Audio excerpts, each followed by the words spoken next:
উচ্চশিক্ষার জন্য অস্ট্রেলিয়া বাংলাদেশের শিক্ষার্থীদের প্রথম পছন্দ হলেও গত কয়েক বছরে দেশটিতে তাদের শিক্ষা জীবন আরও কঠিন হয়ে পড়েছে। খণ্ডকালীন চাকরির অভাব, ব্যয়বহুল পড়াশোনা ও জীবনযাত্রা এবং আবাসন সংকটের মতো পরিস্থিতি সামাল দিয়েই টিকে থাকতে হচ্ছে শিক্ষার্থীদের। এ বিষয়ে বিস্তারিত জানাতে অস্ট্রেলিয়া থেকে সরাসরি যুক্ত হচ্ছেন সহকর্মী SM আমিনুল রুবেল। সরাসরি যাচ্ছে তার কাছে। রুবেল, প্রতি বছর বাংলাদেশ থেকে লক্ষ লক্ষ শিক্ষার্থী উচ্চশিক্ষার্থী পৃথিবীর বিভিন্ন দেশে যায়, তবে তাদের কাছে সবচেয়ে পছন্দের নাম কিন্তু অস্ট্রেলিয়া। তবে গত 2 বছরে যেসব বাংলাদেশি শিক্ষার্থী অস্ট্রেলিয়াতে এসেছে তারা কিন্তু এই মুহূর্তে কিছুটা স্ট্রাগল করছে। তাদের স্ট্রাগলের গল্পটা আমি বলবো যে অস্ট্রেলিয়া পৃথিবীর অন্যতম এক্সপেন্সিভ ব্যয়বহুল দেশ, এবং বিশেষ করে বড় শহরগুলো মেলবোর্ন, সিডনির মতো শহরগুলো কিন্তু অত্যন্ত ব্যয়বহুল, এবং বেশিরভাগ ভালো ইউনিভার্সিটিগুলো আসলে এই বড় শহরগুলোতে, যেখানে বাংলাদেশ থেকে শিক্ষার্থীরা এসে থাকে। একটি 3.5 মাসের সেমিস্টার পার করতে হলে একটি স্টুডেন্টকে বাংলাদেশি টাকায় 10-12 লক্ষ টাকা শুধুমাত্র টিউশন ফি দিতে হয়। এছাড়া একটি বাসায় যদি শেয়ার করে বন্ধুদের সাথে থাকে, তাদের প্রতি মাসে বাসা ভাড়া পড়ছে 80,000 বাংলাদেশি টাকা থেকে 1 লক্ষ টাকার মতো। অন্যান্য খরচ তো আছেই। সেদিন নিউজে এসেছে যে সিডনি পৃথিবীর দ্বিতীয় সবচেয়ে এক্সপেন্সিভ শহর।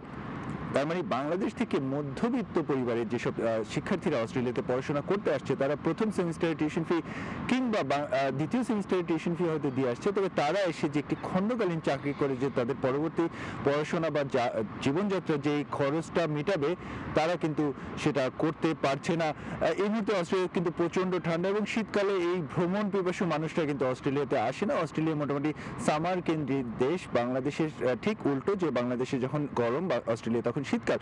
তো এই সেমিস্টারে, জুন জুলাই সেমিস্টারে প্রচুর শিক্ষার্থী এই মুহূর্তে যারা আসবে, তারা কিন্তু চাকরি সহজে খুঁজে পাবে না। এমনকি যারা এই মুহূর্তে অস্ট্রেলিয়াতে আছে তারাই কিন্তু খণ্ডকালীন চাকরি খুঁজে পাচ্ছে না, করতে পারছে না। তার মানে যে একটি সময় ছিল যখন শিক্ষার্থীরা আসলে নিজের টিউশন ফি নিজেই জোগাড় করতে পারতো, খণ্ডকালীন চাকরি করে দেশে টাকা পাঠাতে পারতো, নিজের খরচ মেটাতে পারতো, ফার্দার পড়াশোনা করতে পারতো, সেটি কিন্তু এই মুহূর্তে মোটামুটি অস্ট্রেলিয়াতে অসম্ভব। যাদের আসলে বাংলাদেশে একটু উচ্চ বিত্ত পরিবার থেকে যারা আসছে, তারাই কিন্তু কোনোভাবে অস্ট্রেলিয়াতে পড়াশোনা করে এই মুহূর্তে সুন্দরভাবে তারা চলতে পারছে। আরও একটি সময় ছিল যে যখন গত কয়েক বছর আগে অস্ট্রেলিয়াতে সহজেই পার্মানেন্ট রেসিডেন্সি বা সিটিজেনশিপ পাওয়া যেত, সেটিও কিন্তু কিছুটা এই মুহূর্তে কমে এসেছে। অস্ট্রেলিয়ার অর্থনৈতিক পরিস্থিতি এই মুহূর্তে নাজুক বলবো। সেটি মূলত আপনারা জানেন যে পৃথিবীর সব দেশের অবস্থায় মোটামুটি একই রকম, যুদ্ধ পরিস্থিতির কারণে অস্ট্রেলিয়ার অর্থনীতি কিন্তু নাজুক অবস্থায় আছে।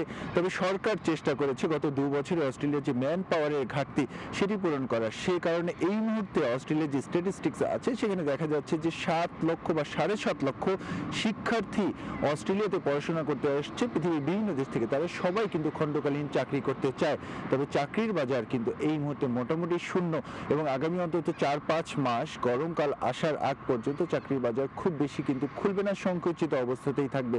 তাই বাংলাদেশি শিক্ষার্থীরা এই মুহূর্তে যারা অস্ট্রেলিয়াতে অবস্থান করছে, তারা কিন্তু খণ্ডকালীন চাকরি করে তাদের হয়তো কোনোভাবে তাদের দৈনন্দিন যে জীবনযাত্রার ব্যয় সেটি মেটাতে পারছে, তবে টিউশন ফি কিন্তু তাদের বেশিরভাগ ক্ষেত্রেই বাংলাদেশ থেকে নিয়ে আসতে হচ্ছে।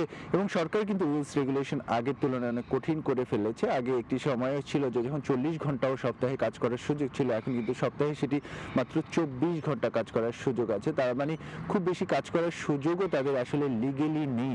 এ কারণে অনেকেই দেখা যাচ্ছে যে বন্ধু বান্ধব একসাথে একটি বাসা শেয়ার করে থাকছে, বাসা ভাড়া করে থাকছে, যেন তাদের খরচটা কিছুটা কমে আসে।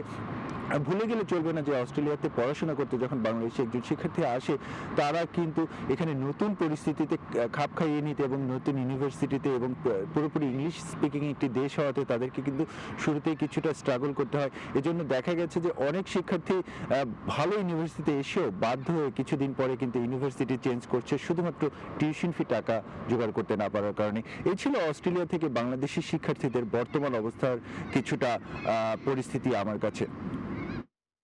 অস্ট্রেলিয়ায় বাংলাদেশি শিক্ষার্থীদের সার্বিক পরিস্থিতি জানাতে সরাসরি যুক্ত ছিলাম সেখানে।